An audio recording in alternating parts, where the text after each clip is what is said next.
Vande Mataram friends, आप हैं NEET cafe पर और मैं हूँ अर्नव मोरे। तो आज हम देखने वाले सॉइल। तो पहले हम देख लेते कि हम इस वीडियो में क्या देखने वाले।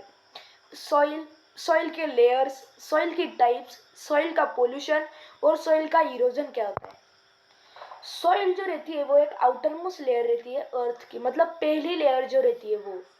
इट इज अ ब्लैक और dark brown mixture of organic remains.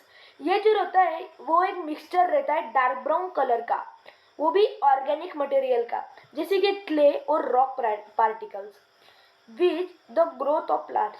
इससे जो रहती है वो प्लांट्स की बहुत अच्छी सी ग्रोथ होती है। इसलिए आउटर मोस्ट लेयर पे ही, सॉइल पे ही क्रॉप्स उगाए जाते हैं। क्यों ना हमें से 1-2 फीट का खड्डा खोद के उगाते हैं।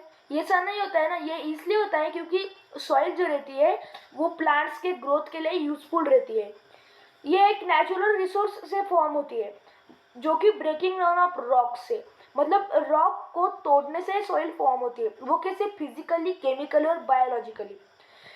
फिजिकली अगर कहने गए तो मतलब हम फिजिकली उसको तोड़ेंगे, केमिकल मतलब लेबोरेटरी में, और बायोलॉजिकल मतलब जैसे कि वाटर से होना है, एयर से और स्नो से। इन तीनों चीज़ों से अगर सॉइल मतलब रॉक ब्रेक डाउन होता है तो उसे बायोलॉजिकल एक्शंस कहते हैं। और जो रॉक ब्रेकिंग डाउन होकर नेचुरल रिसोर्स बनता है सॉइल, उस मेथड को वेदरेशन ऑफ रॉक्स भी कहते हैं। और पेडोलॉजी जो होती है वो एक सॉइल की स्टडी होती है, और जो साइंटिस्ट सॉइल की स्टडी करते हैं उन्हें पेडोलॉजिस्ट कहा जाता है। अभी लेयर्स ऑफ सॉइल, मतलब पहले तो ऑर्गेनिक मटेरियल होता है, उसके बाद में आता है टॉप सॉइल, सब सॉइल, पेरेंट मटेरियल और बेडलॉक।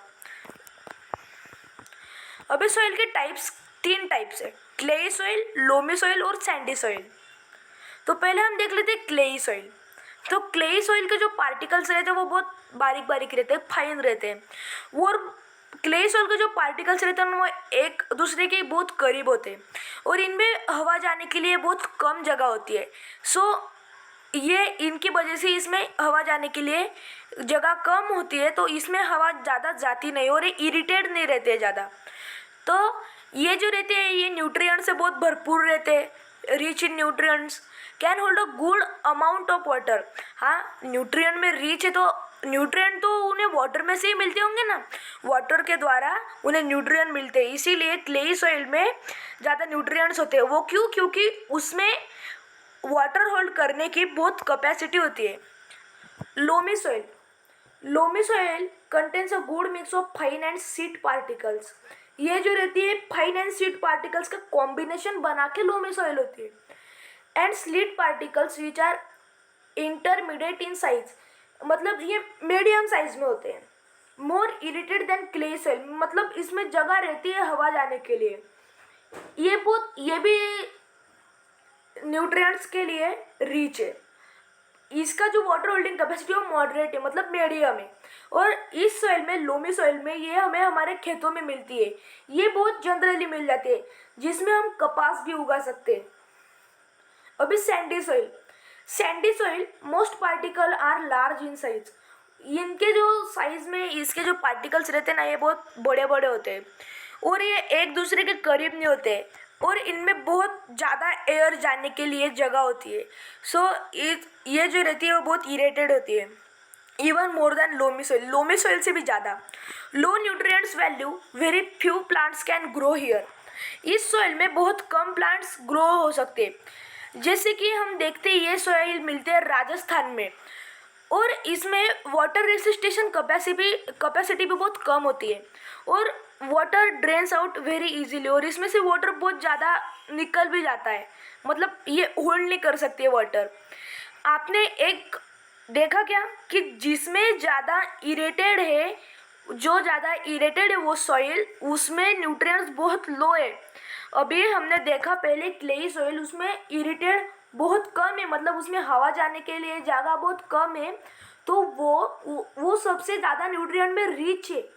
और सैंडी सॉइल में जगह जाना बहुत, मतलब हवा जाने के लिए बहुत ज़्यादा जगह है। तो ये देखो, हमने इधर देखा है लो न्यूट्रिएंट, देखो मोर इरिटेड देन क्ले सॉइल, मतलब क्ले सॉइल से ज़्यादा इरिटेड होती है। तो ये क्या रहती है, रिच इन न्यूट्रिएंट्स, मतलब ये भी न्यूट्रिएंट्स में रिच है। पर इधर low nutrients value very few plants can grow here, nutrients न रहने के कारण इधर बहुत कम प्लांट ग्रो होते हैं। तो ये सॉइल हमें मिलते हैं डेजर्ट्स में। तो उधर का जो फ्रूट होता है वो रहता है कुकुम्बर, तो सैंडी सॉइल में कुकुम्बर भी ग्रो होता है। तो सॉइल पोल्यूशन क्या है, soil pollution is the contamination of by toxic chemicals and materials. तो सॉइल पोल्यूशन होता है सॉइल में टॉक्सिक केमिकल्स एंड मटेरियल्स डालने के बाद जब हम डालते हैं।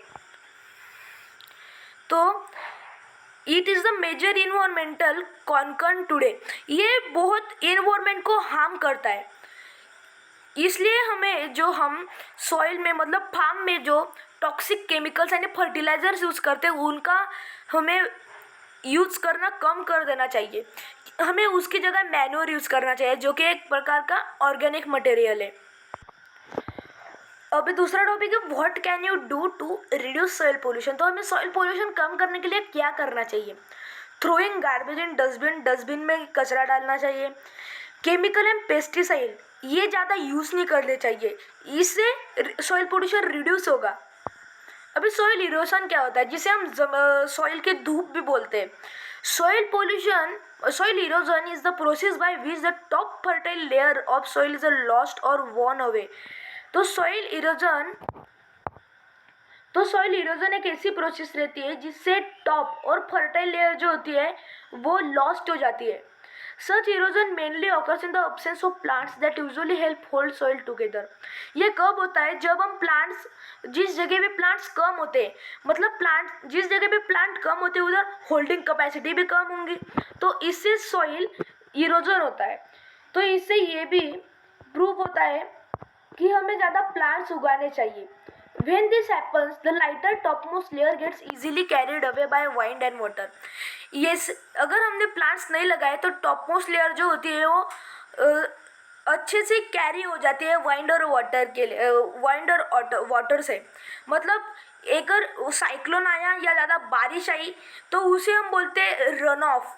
तो रन ऑफ सॉइल इरोजन के ही कारण होता है, मतलब सॉइल पे जो ये रहते हैं ट्री उनको रन ऑफ उसके साथ लेके जाता है और इससे क्या होता है, सॉइल इरोजन होता है। आप नीचे देख सकते हैं कि सॉइल इरोजन के कुछ हमने पिक्चर्स ऐड किए। जैसे आप राइट साइड का सबसे पहला पिक्चर देखें, उसमें ऐसी सॉइल आपने बहुत जगह देखी होंगी, तो क्यों इसमें हम प्लांट्स नहीं उगाते। अभी सेकंड नंबर का पिक्चर देखिए लेफ्ट साइड से, तो इसमें तो डायरेक्ट दरार जैसा पड़ गया है। तो दरार क्यों पड़ी है, क्योंकि इधर प्लांट्स नहीं थे, इसमें से बारिश आई और इसमें जो सॉइल थी वो लेके गई।